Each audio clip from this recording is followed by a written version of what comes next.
네, 지난번에 읽어드린 내용, 뒷내용도 궁금하다는 분이 계셔서요. 조금 더 읽어드리도록 합니다. 팔리지 않는 집은 빈집이 된다. 책은 요 책이었습니다. 잃어버린 20년이 던지는 경고. 한국 경제 돈의 배반이 시작된다. 좀 오래전에 나온 책이죠. 자, 지난번 제목 요거였죠. 5.4억 원짜리 아파트 반토막 나다. 자, 이렇게 좀 외곽 지역에 있는 곳들 가격. 요거는 4억 4천짜리가 2억 5천. 책에서 읽어드린 내용이나 좀 그런 비슷한 부분들이 나타나죠. 흔하면 값이 떨어진다. 흔하면 값이 떨어진다.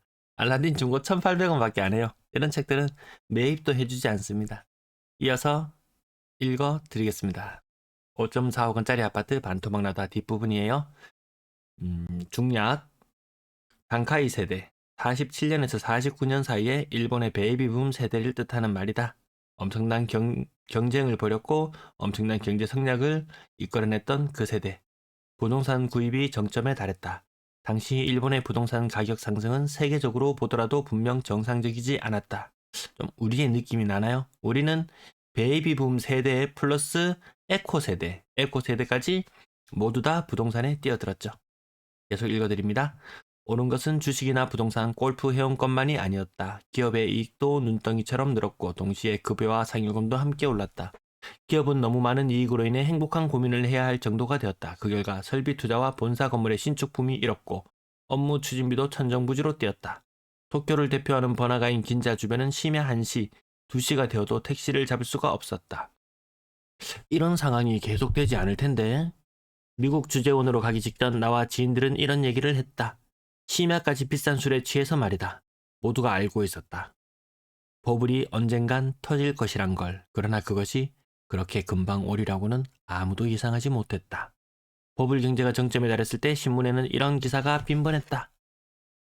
도쿄 야마노테선, 네, 도쿄 중심부를 연결하는 순환 전철 노선입니다.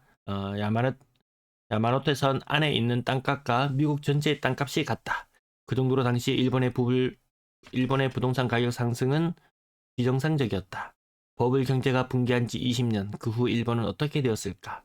부동산 가격이 내려가기 시작했을 무렵 일부 경제학자와 부동산 업계의 관계자는 연달아 이렇게 주장했다.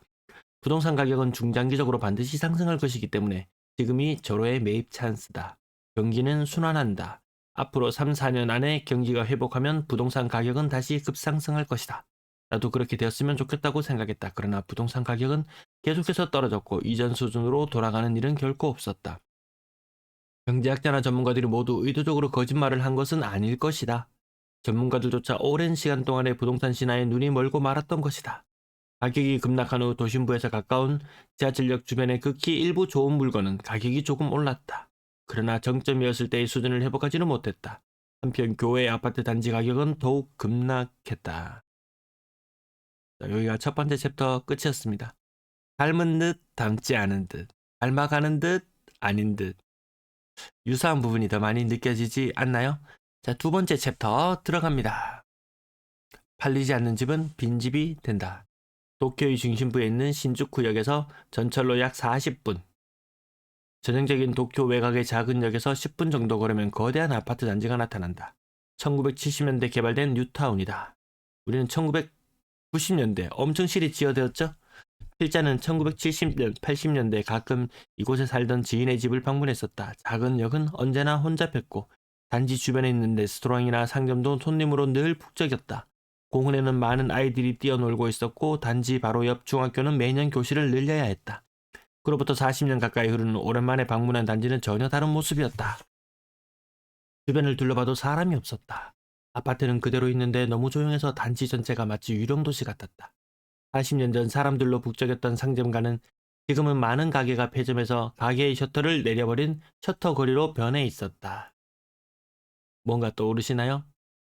그런데 당시 지인과 가끔 들렸던 라면 가게가 기적적으로 살아남았다. 반가운 마음에 들어가 봤더니 30년 전에 쥐었던 주인이 그대로 있었다. 머리카락만 하얗게 변했을 뿐이다. 점심인데도 손님은 거의 없었다. 다른 손님이 나가고 필자와 지인 둘만 남았을 때 주인에게 물었다. 이 주변은 정말 많이 변했네요. 그러자 가게 주인은 이렇게 말했다. 살고 있는 사람 대부분은 노인들이에요.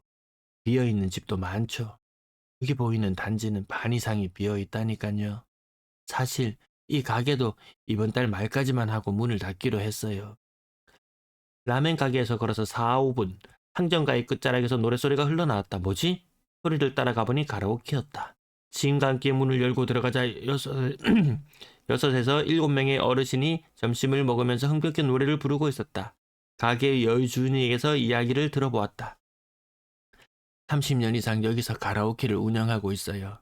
1980년대, 아니 90년대까지는 손님이 많아서 여직원도 몇 명 있었고 심야 1~2시까지 영업을 했어요. 그러다 2000년 이후로 손님이 점점 줄어들더니 손님이 아예 없는 날이 많아졌어요. 그래서 문을 닫으려고 했죠. 그런데 손님들이 낮 영업을 해보면 어떻겠냐고 하는 거예요. 시험삼아 낮 영업을 해봤더니 어르신들이 오기 시작했어요. 노래를 부르는 것은 어르신들의 건강에도 도움이 되는 일이기도 해서 손님이 점점 늘어났죠. 지금은 점심 메뉴도 만들어서 팔고 있어요. 밤 영업은 이미 몇 년 전부터 안 하고 있고요. 설마 우리 가게가 낮 영업을 하는 가게가 될 줄은 상상도 못했어요. 1970에서 80년대 일본은 고도 경제 성장을 지탱해 주었던 셀러리맨들의 내 집에 대한 꿈에 편승해서 개발된 것이 이런 대규모 아파트 단지였다. 그러나 고도 경제 성장이 끝나자 입주자는 급격히 줄었다. 아이들은 계속해서 다른 곳으로 떠났고 노인들만 남았다. 일본의 대도시 주변에는 이런 유령 도시화된 대규모 단지가 전체 단지의 30%에 달한다는 통계가 있다. 구매하는 사람이 없기 때문에 부동산 가격은 오르지 않았고 재개발 계획 역시 나올 리 없었다. 입주자가 모두 없어질 때까지 단지는 방치될 수밖에 없었던 것이다. 여기서 필자의 개인적인 이야기를 하나 할까 한다. 2015년 가을 필자의 어머니가 돌아가셨다. 어머니가 돌아가시고 난 후 3살 많은 형과 필자의 가장 큰 고민거리는 부모님이 살던 집을 어떻게 할 것인가 였다.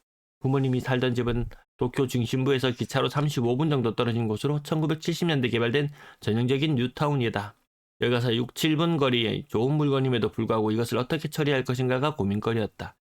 일본은 매년 130만 명 이상이 사망한다. 고령사회라는 것은 한편으로는 그만큼 많은 사람들이 인생을 마감한다는 뜻이기도 하다. 여담이지만 지금 50대 후반인 내 주변의 지인들은 부모가 돌아가신 경우가 많다. 부모가 돌아가시면 가장 먼저 알아봐야 하는 것이 화장장이다. 일본의 장례는 거의 화장인데 고령사회로 인해 화장 수요가 급증한 관계로 도쿄에서는 화장장을 예약하기가 쉽지 않다. 2011년 부친이 돌아가셨을 때는 일주일을 기다려야만 했다. 그동안 시신은 자택에 모셨다. 7월 무더위에 에어컨을 24시간 가동하고 하루 2번 드라이아이스를 교환해야 했다. 집 문제는 그 후에 생각하게 되는 문제다. 과거에는 집에 대한 문제가 발생했을 경우 유족 간의 상속을 둘러싼 다툼이 일반적이었다. 자식들이 집의 권리가 자신에게 있다고 서로 싸우는 것이다. 그런데 지금은 시대가 완전히 변했다. 상속을 원하지 않는 경우가 급증하는 것이다. 조사해보면 부모님과 돌아가신 후에 집을 상속하지 않겠다라는 답이 가장 많다. 이것은 일본의 고령사회와 맞물린 변화된 부동산 시장의 한 단면이다. 부동산 가격이 한없이 오르던 때 부동산은 귀중한 자산이며 재산이었다. 상속세를 내더라도 상속하기를 원했던 것이 보통이었다. 그런데 지금은 어떨까? 부동산 가격이 상승하기는커녕 오히려 계속해서 하락하고 있다. 상속세를 내고 상속했다 하더라도 그것으로 끝나지 않는다. 고정자산세, 즉 재산세를 내지 않으면 안 된다. 유지관리비도 만만치 않다. 경제 합리성에 맞지 않는다. 일본 총무성의 조사에 의하면 2013년 시점에 조금 중략할게요. 조금만 중략하고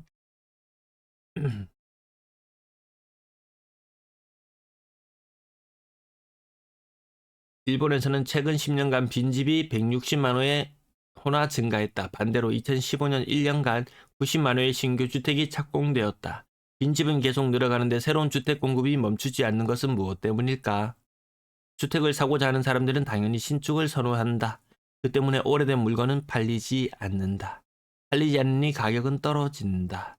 그래서 방치되는 빈집들이 늘어난다. 악순환의 연속이다. 앞서 말한 단지도 당시에는 인기 물건이었다. 일본 경제의 고도 성장을 지탱해준 셀러리맨들이 내 집 꿈을 현실화했던 곳이다. 그로부터 40년이 지난 지금. 이 단지에서 과거의 활기찬 모습은 전혀 찾아볼 수 없게 되었다. 일본의 버금가는 속도로 고령화가 진행되고 있고 한국에서도 이 문제는 결코 쉽게 생각할 문제가 아니라 생각한다. 여기까지가 책 내용이었고요. 40년이 지난 아파트의 모습에 대한 이야기를 들어봤습니다. 지금 30년 이상 노후 신도시 특별법 나오지만 사업 추진은 많은 난항을 겪을 것이다. 합의점에 도달하기는 어려울 것이다. 결국 비어가는 곳들이 나올 것이다. 1992년 아파트. 네. 지금 30살이에요, 30살. 자, 10년 후쯤이면 자, 저런 지역의 모습들 얼추 닮아가지 않을까요? 자, 아파트 차고 넘친다고 했습니다. 대구의 아파트 올해가 지나고 나면 거의 70만 개에 육박할 정도, 24년 기준 네, 68만 채, 69만 채에 달할 정도로 많습니다. 넉넉합니다. 어느 지역 할 것 없이 마찬가지입니다. 1.6세대당 지금은 아파트 한 채씩이 배분이 되지만 인구가 더 많이 빠지고 지금 현재 인구가 230만 명, 2050년을 바라보면 인구가 180만 명 수준으로 줄어듭니다. 세대수는 더 많이 분화되어 나눠질 것이고요. 정말 1세대당 1주택을 가져도 괜찮을 정도로 아파트 수는 많이 늘어날지 모릅니다. 자, 지원 사격 부탁드리면서 여기 아래쪽에 바로 쿠팡 바로 링크 바로 누르시면 돼요. 알리 바로 누르시면 돼요. 아니면 댓글창에 있는 거 바로 누르시면 됩니다.